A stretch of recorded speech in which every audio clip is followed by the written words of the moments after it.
I think it was today that it was sort of revealed that Vladimir Zelensky has been requested to speak at the festival, and the festival rejected it.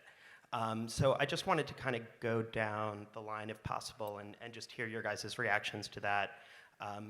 There is this sort of framework of Eurovision as an apolitical competition, but at the same time, it's been supportive of Ukraine.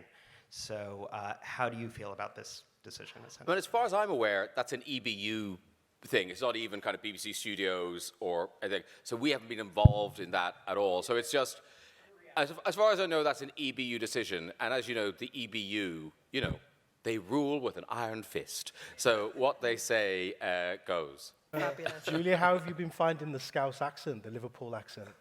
That was hard. I thought that I was learning English, but when I came to Liverpool the first days, and I was trying to talk to the taxi driver, it was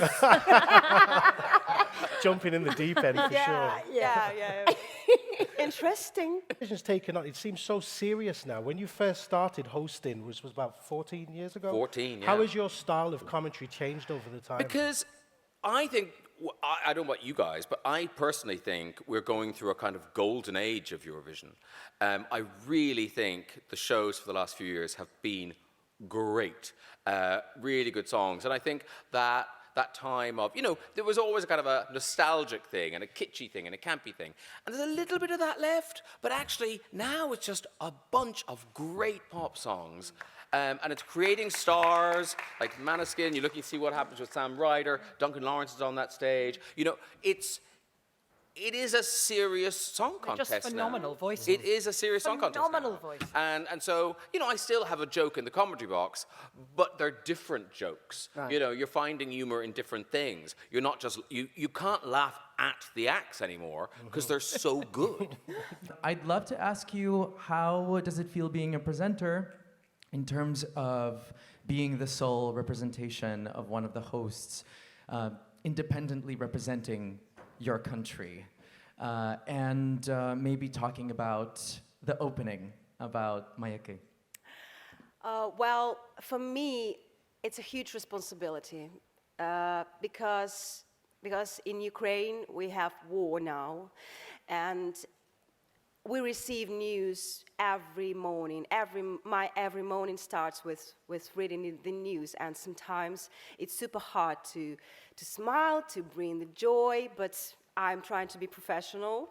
So it's responsibility. I feel the support of Ukraine, of Ukrainians. I receive lots of messages and comments, and it lifts me up every time.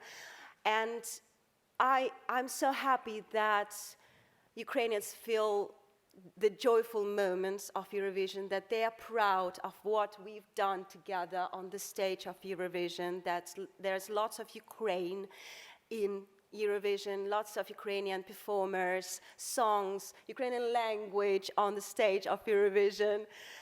Hannah, yeah, it was brilliant. I wanted to have a go. So I hope that in these dark times we bring some joy and some light to Ukrainian homes and families. Okay. Thank you so much. Дякую. In this Eurovision, you are delivering the French language bits of the show.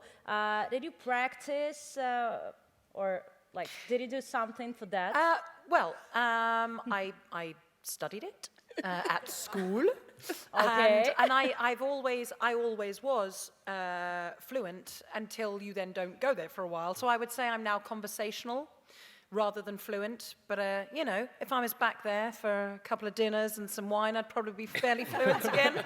Just saying. But I was just keen to, you want to show the hands across the water and try giving languages another go. And I just think it's that fine line of wanting to be respectful to a language and include it, but not, screw it up. So I hope I'm doing okay.